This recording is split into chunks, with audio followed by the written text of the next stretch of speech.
afternoon, Carla. It's Friday. So I really liked the book club and our discussion of Desire Under the Elms. I think there are a few things that I have learned from this.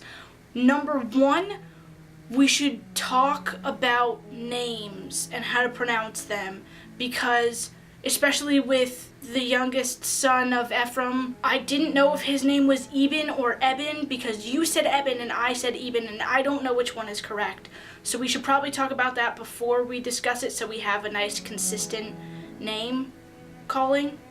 One of the other things I learned is that I should probably write down what I'm going to say, because then my videos would be shorter and I have to spend less time editing, because a lot of my editing was, let me look this up, I don't know what I'm saying, let me just ramble. So I did that for this video. So that is number one.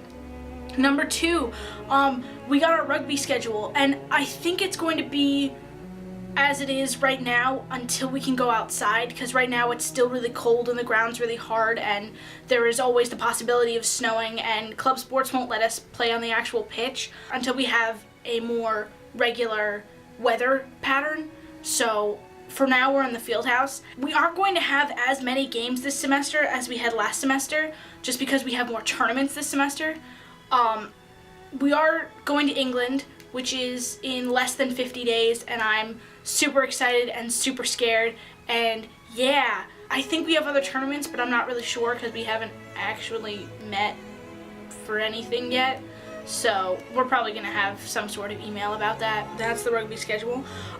This semester we have okay shows at our theater. So anybody at UConn, our shows that the Department of Dramatic Arts are doing is Much Ado About Nothing, William Shakespeare, Goblin Market, which is one of the MFA Puppet Arts students' project. It's Penny Benson's.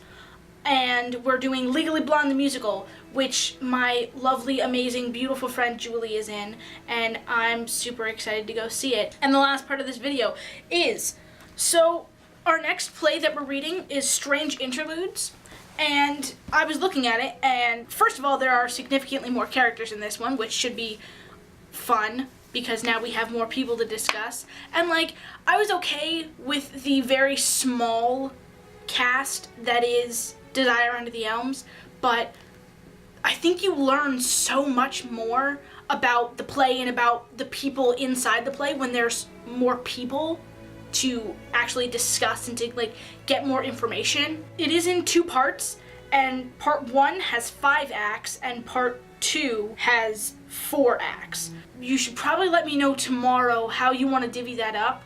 Like, we can still do the I do part 1 and you do part 2, or you do part 1 and I'll do part 2, or we can just go act by act, but that would probably take forever. So we're gonna start reading this on Monday, so you have the weekend to do homework that you've been neglecting because you've been reading Desire Under the Elms. You can tell me that tomorrow.